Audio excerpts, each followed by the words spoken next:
আপু ভালো আছেন? জি ভালো। নাম কি আপনার? লিজা। লিজা। লিজা আপা বাসায় কে কে আছে? বাসা আছে আমি, আমার মেয়ে আর আমার একটা আপনার ছোট মেয়ে আছে? বোন। হ্যাঁ, স্বামী কই? সাইডে দিছে।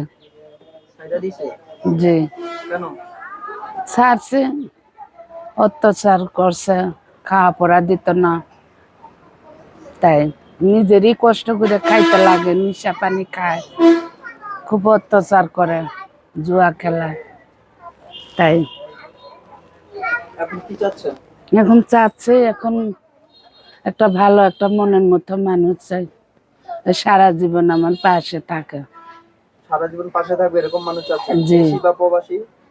হ্যাঁ, প্রবাসী দেশে একটা হইলে হইল। একটা হলেই হবে। এখন এই যে প্রতিবেদনে আসছেন, দেশি বা প্রবাসী হইলে সমস্যা নেই, কিন্তু আপনি যে বয়সের, কেমন বয়সের মানুষ এখন মানাবেন? বয়স্ক হোক আর যাই হোক, কপালে যেটা আছে ওইটাই হইব। আপনার বয়স্ক সাথে কেউ মানুষ, যদি যোগাযোগ করতে চায় কিভাবে যোগাযোগ আমি করবে? বয়স্ক মানুষই একটা চাই।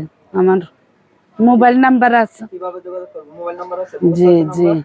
জি। নাম্বার মুখস্থ আছে? না, মুখস্থ নাই, যে আমি দিছি মোবাইলটা নাও। আপনার সাথে যারা যোগাযোগ করবেন ফোন নাম্বারটা বলছি 01346658481। এটা আপনার নাম্বার? জি। নাম্বারটা আরেকবার বলছি 01346658481। Four double six five one. এই নাম্বারে যোগাযোগ করলে জি, সবসময় পাওয়া যাবে হ্যাঁ আপনাকে। পাওয়া যাবে। কেউ যদি যোগাযোগ করতে চান নাম্বারে যোগাযোগ করবেন।